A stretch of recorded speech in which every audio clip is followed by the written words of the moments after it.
Hi, Chris. Are you there? Hey, yes, I'm here. How's it going? Good. Where are you calling from, Chris? I am calling from Greensboro, North Carolina. Greensboro, North Carolina. This is INTP, Chris. Correct. So what do you want to talk about today, man? INTP.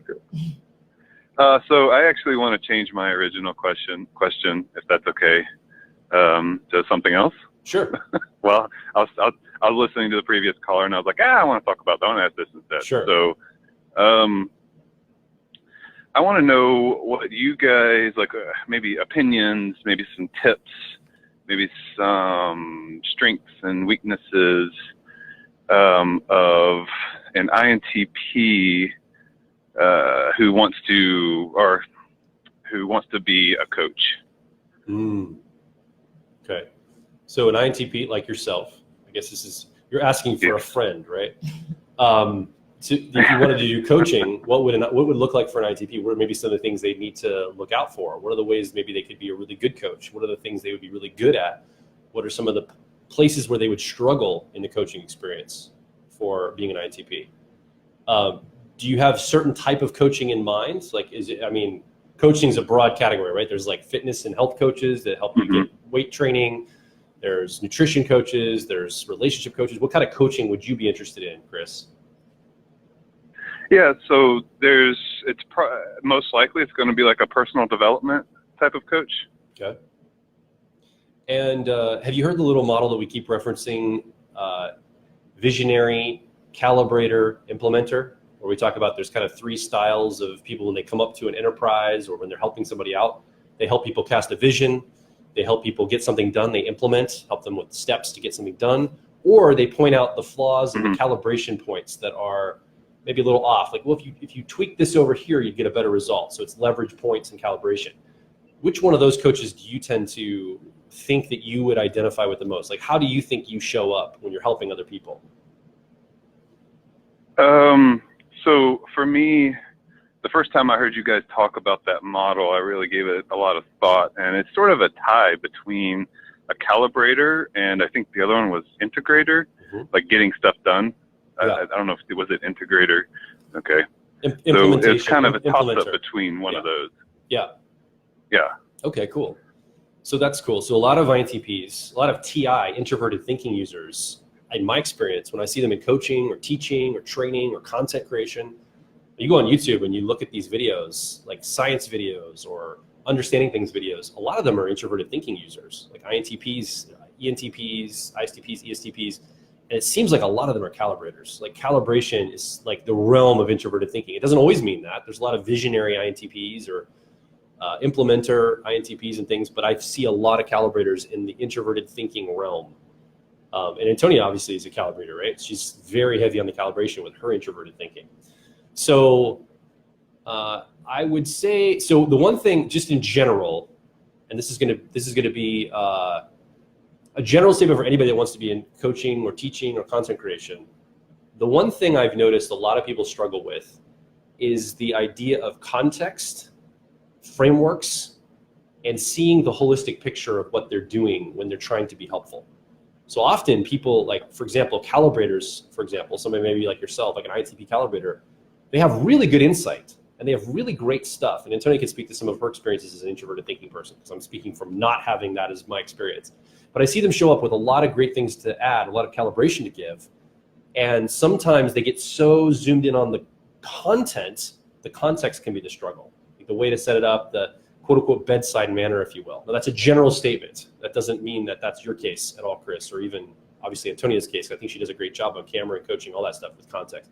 But that's the thing in general that I've seen a lot of introverted thinking users, primary, especially like INTPs, for example, I've seen them struggle with the context piece of how to frame things, how to just anywhere from the actual coaching session all the way to like the business side of it. Like how do you think about it in holistic terms? Because they're so excited and so good at getting right into the details of everything and calibrating on the detail level. That's where they shine.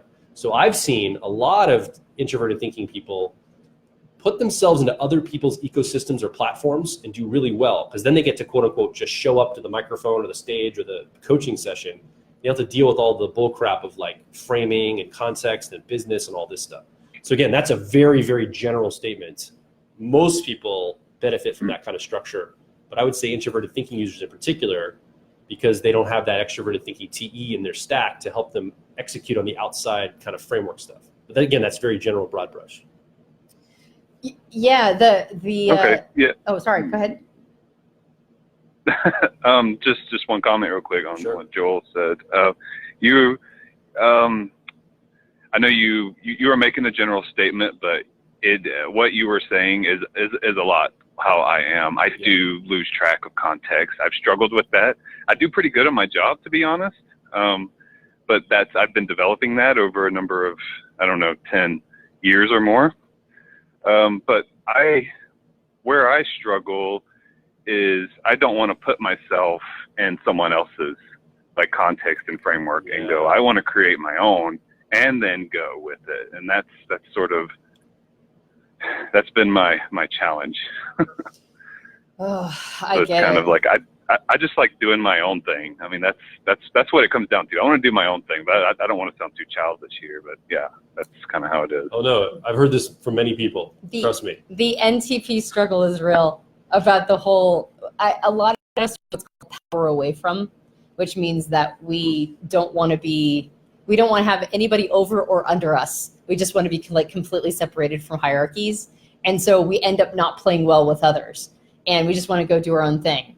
And if we don't have like a solid roadmap, right, for how to make it happen, then we get lost. And I have observed that a lot of us are super good at a couple different things that we're just crazy good at, but we don't necessarily have everything else around it that we can plug our insane abilities if we have those insane abilities into. And I think going back to your original question of coaching, like Joel went to the business side because that's what Joel does, right? Joel always goes to the business side, and he's always like, all right, you got to figure out a framework for this. Of course, and I'm more in the concept of the actual coaching itself. So that's the thing about coaching, is that it's both a skill you develop in and of itself, and then there's the component of how do you make it happen? How do you hang your shingle? How do you get attention? How do you get clients? And so there's like actually a two-part challenge here. And so when you say, hey, tell me about coaching as an INTP, I think both of those things can be challenging, but my observation has been that the NTPs grasp the skill development, the tactical elements of the actual coaching itself a little easier than they do the hanging the shingle out part, which is, I think, why Joel probably went to that direction. But speaking to the actual coaching itself, I think when you pare down and figure out who you want to be coaching, how you want to be coaching them, and get some of those details sort of hammered out, the content will inform the context, meaning the kind of coach you want to be oftentimes helps you create a structure or a plan for how you're going to hang your shingle out. So one of the things that we teach our students in Profiler coaching. So Profiler coaching, once a person goes through Profiler training, there's this program called Profiler coaching that only people who've gone through Profiler training have access to. And that's using what you learn in Profiler training, which is, how to profile somebody and do a little bit of coaching with them, how to sort of formalize it into a business structure. And in Profiler coaching, we tell people. When she says business structure, she means applied coaching. Applied. To an actual coaching session, or Exactly. with real people that want to be coached. Exactly. Right. Yeah. Not just incidental. Not going into businesses necessarily. Exactly. That's what she meant. Right. The business of it. And we tell people that as they're determining what kind of coach they want to be, because that's the first part, we of course have a few different models, but one of the things that is helpful is what we call the HAT model. And we've done podcasts on it. I'm not sure if you're familiar with it, but HAT stands for Healing, Achievement, and Transcendence, which are, in our opinion, sort of the three sort of broad categories of personal development in general. Healing is when you are helping people address their traumas. All right, so they have something that they're carrying with them that is limiting them, and they're sort of stuck in a cycle of trauma. And healing is getting them out of that. Achievement is when you're at a baseline of health, but you're trying to get to the next level, and you've got some obstructions in the way. Maybe they're outer world obstructions or inner world obstructions, but there's something that's sort of creating a glass ceiling for you. And the transcendence is anything that addresses the ego. So anything that has to do with, self-actualization and becoming sort of the metamorphosis of going from one version of yourself to the next version of yourself. And oftentimes ego work is related to that. So just knowing what style of personal development you want to do sometimes helps inform what kind of coach you want to be, or like how you end up hanging your shingle for coaching. So if you're a healing coach, you got to figure out what kind of healing you want to be, because there's multiple different kinds of traumas. There's physical traumas, there's psychological traumas, and there's emotional traumas. For some of that, being a coach is not the most appropriate thing to do, because you might actually need to be a full-on therapist. And therapists are like healing coaches. There's physical therapy for the body, if the body has experienced trauma. And then, of course, there's actual psychotherapists for the mind's trauma, and then other forms of therapy for emotional trauma. So that's usually the realm of healing. And then achievement, there's like business coaching. So achievement, there's like a financial achievement. Then there's like, I have a friend who's an achievement coach that teaches people how to do public speaking.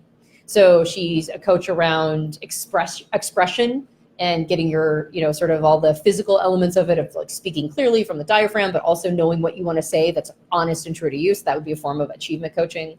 So there's like different styles of achievement coaching. And then in transcendence, there's all sorts of different places you can go with transcendence coaching. Are you doing ego work? Are you doing like, you're going from maybe middle age work, right? A person is going from like one season of their life to the next season of their life. And there's all sorts of things in there too. And so when you know what kind of coach you want, like who's your target audience? What do you want to do coaching around? Healing, achievement, or transcendence? Once you kind of figure that out, then you can go towards Joel's model of the visionary integrator or implementer calibrator, which is, are you the kind of person that helps somebody build a plan? Do you have more of an implementer's mind? And so when somebody comes to you with, let's pretend it's achievement coaching, they're like, I have an idea that I want to capitalize on, but I'm not sure how to do that. And then your job is to help them build a plan and then work the plan.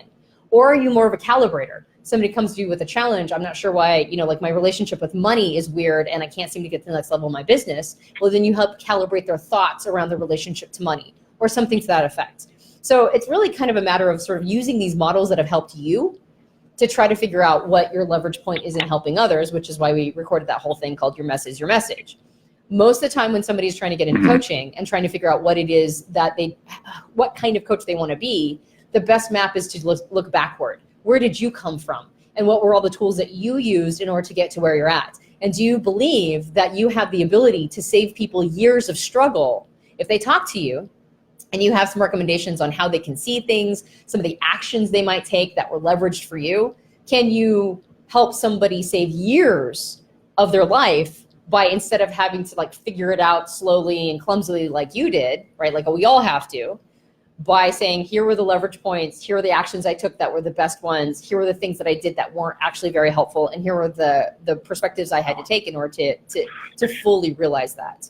And so once you kind of chart out what kind of coach you want to be, what your skill set is, and the map that you use to get there, and then you formalize that, right? You turn that into the model or the formula, then it becomes a little bit easier to figure out how to apply all of that to a business plan.